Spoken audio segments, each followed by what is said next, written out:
तं वटं वामनं दृष्ट्वा मोदमाना सहर्षया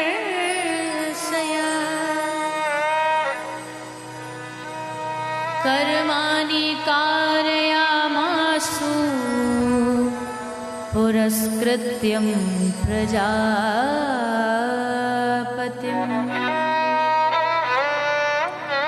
सुखदेव जी राजा परीक्षित को वामन भगवान की कथा सुना रहे। वामन और बलि इतिहास के सबसे बड़े दानी और सबसे बड़े याचक हुए। आज तक ऐसा कोई याचक नहीं हुआ जो कह रहा मुझे कुछ नहीं चाहिए और दानी कह रहा नहीं नहीं मैं तो कुछ दे के ही रहूंगा, आप मांगिए तो सही। बलि को दान देना है लेकिन नाम के लिए नहीं देना है। यहाँ बहुत सारे लोग हैं जो अपनी धनराशि प्रदान करते हैं गौ सेवा के लिए, गौ माता के लिए, और भी बहुत सारे समाज में सेवा कार्य हो रहे हैं। अच्छी बात है, दान देना चाहिए। महाराज जी बार बार दान की महिमा गुरु हमारे बताते रहते हैं। लेकिन ये याद रखिएगा, दान देना जरूर है लेकिन इस देने से कहीं हृदय में ये अभिमान ना आ जाए कि मैंने दिया। अगर हृदय में इतना सा अंश भी अभिमान का आया कि मैंने दिया है, उसी क्षण श्री ठाकुर जी जो आपको परिणाम देने वाले थे ना, वो तुरंत वहीं रोक देते। कह रहे देनहार कोई और है जो भेजत है दिन रैन, लोग भरम हम पे करें जाते नीचे नैन।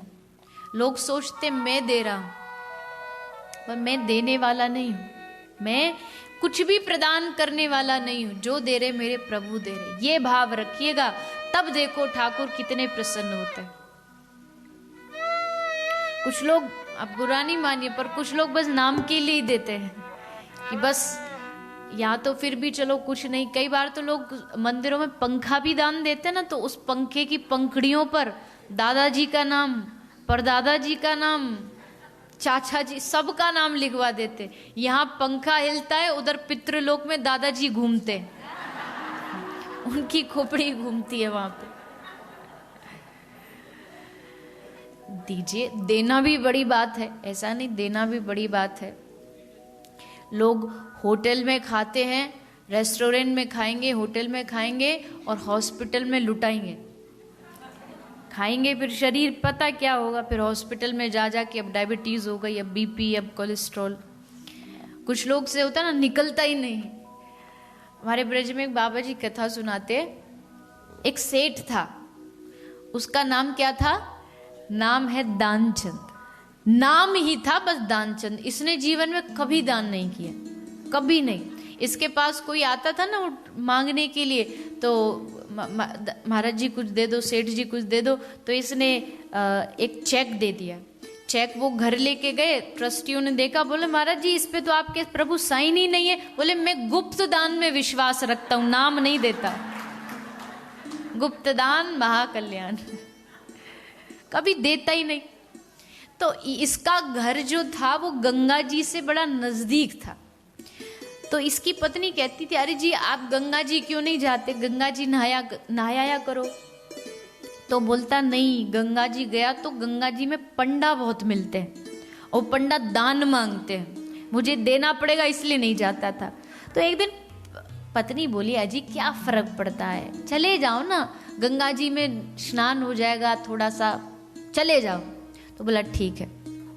14 किलोमीटर दूर इसकी गंगा जी थी, पैदल पैदल गया, कहीं वो टैक्सी वाले को पैसा न देना पड़े। तो पहुंच गया।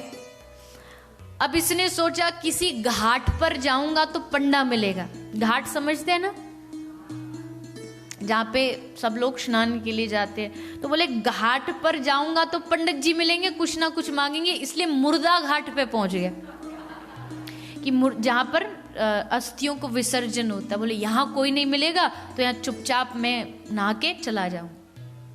पर जैसे स्नान करके निकला, प्रगटे प्रभु कौतुकी कृपाला, ठाकुर जी ने सोचा आज इससे ही मजे लेते हैं। आज ठाकुर जी स्वयं पंडा का रूप बना के जैसे ही गंगा जी से निकला, भगवान ने कहा यजमान की जय हो, यजमान की जय हो। अब जैसे देखा तो घबराए, बोले तो यहां भी आ गए। बोले यहां प्रभु कैसे? तो भगवान रूप में पंडा आए हैं। तो पंडा जी कह रहे हैं कि वो हम ना उधर घाट पर नहीं जाते, हम बस इस मुर्दा घाट पे ही रहते हैं। साल 6 महीने में कोई एक यजमान आता और वो ही हमारी साल भर की कोटा पूरा कर देता है। अब तू आया है। बोला नहीं नहीं नहीं नहीं, हम नहीं करेंगे, हम नहीं करेंगे, हमारे पास नहीं कुछ भी। पंडित जी बोला अच्छा 6 महीने का कर दे। बोले नहीं नहीं नहीं, 6 महीना हमारे पास तो देखो कुछ भी नहीं, फटी धोती कुछ भी नहीं, 1 दिन का कर दे, हम नहीं करेंगे कुछ भी। अरे भैया कम से कम 1 पैसा तो दे दे, 1 धेला तो दे दे। अब सोचा ये पीछा तो छोड़ेगा नहीं। बोला अच्छा ठीक है 1 धेला दे दूंगा, पर अभी नहीं, मेरे घर आ जाना किसी दिन, उस दिन दूंगा। अब इसने सोचा यहां से निकल लेता हूं, अभी इतनी दूर 1 धेला लेने कौन घर आएगा। आया घर, आराम से सो रहा था। ठाकुर जी भी पक्के घर पे ही पहुंच गए।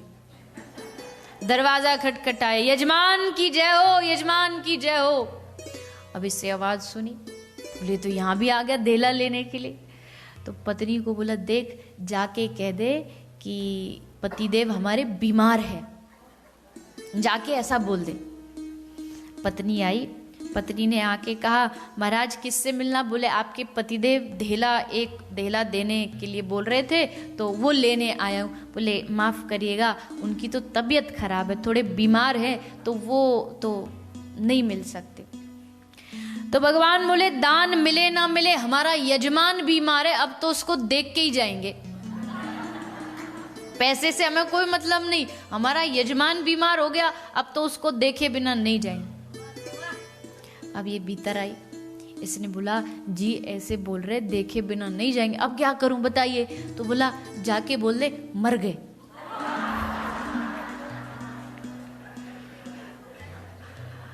अब ये बोली सच में ऐसे ही बोल दो? बोले हाँ ऐसे ही बोल दे, पक्का? बोले हाँ। अब बाहर आई, अब क्या बताऊं जी, वो तो बस अब क्या चले गए, अब तो चले गए। अब ठाकुर जी क्या बोले? भगवान बोले देखो यजमान हमारा था, अब तो बिना दाह संस्कार उसके किए हम हटेंगे नहीं यहाँ से, उसका दाह संस्कार करके ही हटेंगे, अपने यजमान का कर्म कांड तो हमें ही करना है। अब ये सोचे क्या करूं क्या करूं, ये पंडा जी भी बड़े पक्के हैं, मान ही नहीं रहे। अब पंडा जी ने जाके पूरी गली में खुद ही भगवान हल्ला मचाए, आओ आओ दानचंद जी चले गए, दानचंद जी चले गए, सारे गांव को इकट्ठा कर लिया, सब इकट्ठे हो गए। अब पत्नी बोले क्या करे? बोले कुछ नहीं, मुझे योगा अभ्यास आता है, मैं सांस रोक के बैठा हूं, पर धेला नहीं देना। सांस बंद करके रुक गया। अब क्रिया कांड हो गया, सब कर्म कांड, और वो अर्थी तैयार हो गई, अर्थी पे लिटा भी दिया। अब जब पत्नी ने सोचा अर्थी पे लेट गए, अब बोल दे नहीं तो सीधा ले जाएंगे, तो पत्नी बोली नहीं नहीं मरे नहीं है, ये जिंदा है। तो पंडा जी बोले देवी सब मोह माया है, आया है सो जाएगा राजा रंग, अब गए तो गए, ये तो तुम्हारी मोह है जो तुम कह रही हो मरे नहीं है, ये तो मर गए हैं। अरे देवी पकड़ो इनको, उनको वही पकड़वा दिया। अब लेके पहुंच गए दाह संस्कार पे, अर्थी पे भी चढ़ा दिया।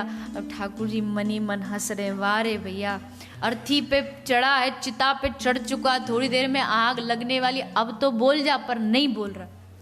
भगवान ने सोचा कुछ करना पड़ेगा, तो भगवान ने इसके कान में जाके कहा मैं विष्णु हूं और तुझे ले जाने आया हूं। जैसे सुना आंख खोली, और जैसे आंख खोली तो देखा ये तो वही पंडा है, फिर आंख बंद कर ली, पर उठना नहीं है। भगवान बोले वाह रे भैया तू जीत गया, मैं हार गया, बता तुझे क्या चाहिए? मांग ले हूँ वरदान कछु, कुछ मांग ले, आज तो मैं तुझसे खुश हो गया, ऐसा भक्त मुझे आज तक नहीं मिला।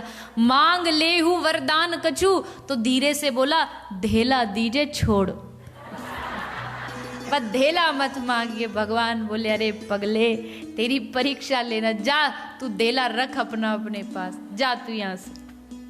ऐसे ऐसे होते मां, निकलती नहीं जेब से। पर जिसको भगवान कृपा करे उसका धन अच्छे काम में लगता है।